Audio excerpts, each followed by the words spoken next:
Lisa. Hi, Lisa. Hi, Bob. Well, Nice we to give see a you hug. again. We've known each other for quite a while. 5 or 6 years. Has it been that long? My, yeah. Yeah. Time flies when you're having fun. Right. And you've been a nomad for the last 5 or 6 years. Or more. Or Yes. more. Yes, I would actually have to kind of say your whole life has been My whole nomadic. adult life. Yeah. Yeah. So tell us a little bit about it. How did you end up, and now you're in this nice passport, on a passport. So how did you end up as a nomad? Well, sometimes families are kind of wonky, and my life wasn't all that pretty.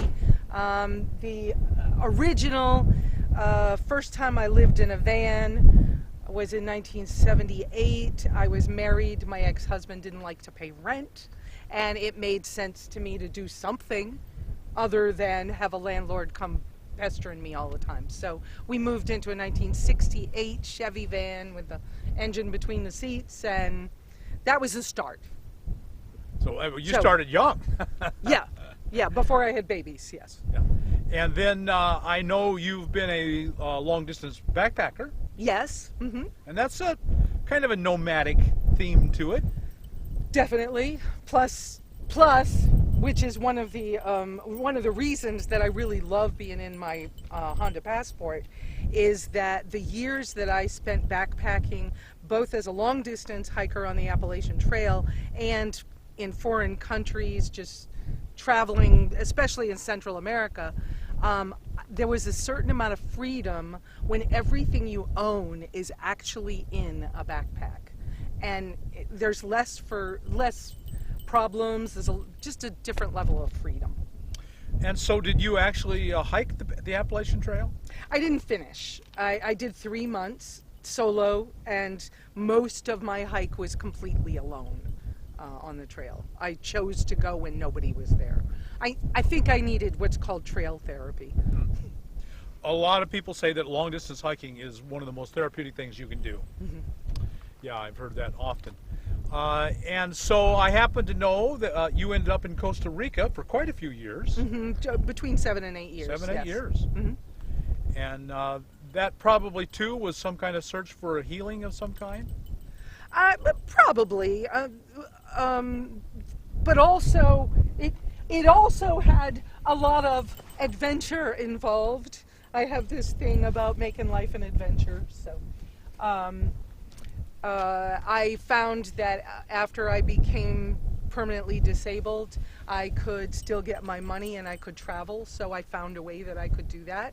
And I did a lot of house sitting, and I stayed on wolf farms, and I helped with different American projects down there. And then after a while, I just decided to rent a house in an indigenous village, and I did that for a couple of years. And really became a local.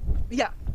And when you're on a disability payment of some kind. I am. And that's usually no extra money left over. No. So living in Costa Rica probably made that money go a long ways. It made it go a lot further. Yes. It doesn't solve all the issues. I still qualify as low income in the United States. I get less than $1,000 every month, so I can get my medical care, and I qualify for $15 worth of food stamps, and I get a few things. I can go to food pantries and take advantage of some of the different services that are available in the United States. So you're living on less than $1,000 a month. I actually live on, I'll be honest with everybody, I get an $864 check once a month. For the last 3 years, because of a financial glitch, I have lived on $250 a month. Really? I have been making payments trying to take care of, like I said, a financial glitch. Actually, the van I had ended up costing me a lot of money in repairs, and a lot got put on credit cards, and I'm still paying some of that off. Okay, so you still get the $860, but you're paying off debts. I'm paying off debts. So, paying off debts, and then this little thing that came to me that you know about, where I've been flipping campers, as in buying a camper project and then making it prettier or making it into a glamper and then reselling it. Right. And It's kind of become a little side business to you. yeah, Very little. yeah. It's I'm not getting rich, but I am. It's helping me So you've been living on $250 a month for 3 years. for 3 years. Because I'm paying bills. Because you could do bankruptcy or you could just let them go, but you're not going to do that. No, because I chose I wanted to pay them off. I feel that it's important to have self-responsibility. And so I'm responsible for what I did, and I will pay it off, even if it takes me forever. Right. But Well, now most of us are going to say it is completely impossible to live on $250 a month. no, but it's very hard. And if you're not disciplined, and I'm not saying I am, because I struggle with it too, but I made it my goal that if I do this, within 2 years I can be in a different place. And so you're probably fairly close to that then. I am. Actually, in June, one of my big bills goes away. So You'll I'm have quite a bit more money to play quite with a bit every month. more. Yes. Or put that back into the debt. Yeah, I'll put it into the debt so that I can get out faster. Now, a lot of you folks are out there have just heard all what we just said, and you're going to write in and say, "Oh, I'm so sorry for her. I'm so sad. She's got this terrible life. What a horrible life she must be living." You have a horrible life? No. No? Oh, yes, you do. You got it. Oh, okay, sure. Okay. No, actually, I feel like I'm one of the most blessed beings on the earth. I last winter was able to buy a piece of land.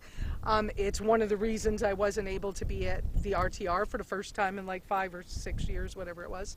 And so, I have vehicles that run. I have friends who are mechanics. I'm able to help other people. Some of you that know me out there from RTR world know how generous and kind I am because I learned how to be. And I may not have wealth in dollars the way the mainstream people might think about it, but I'm not missing anything. And plus, I have some skills. So.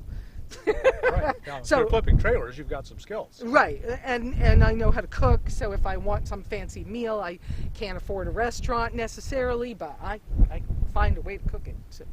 Right. Which is a good lead-in to the back end of my car. Okay. So, well, one of the ways you can live on $250 a month is living in your car.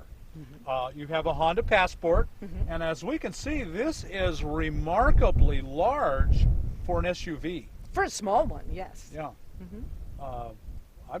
Actually, it seems like it would be quite comfortable. Now, you are rigged up right now for travel mode. Yes, this is my normal travel mode, yes. So we're going to actually show you the remodel. So when she travels, this is what it looks like. And then when you get somewhere and you set up camp, it transforms into camp mode. Into camp mode, right. Now, when I'm traveling, I leave everything in the same places and just move a couple of things into the driver's seat, like if I'm doing a stealth overnight, like in a Walmart parking lot.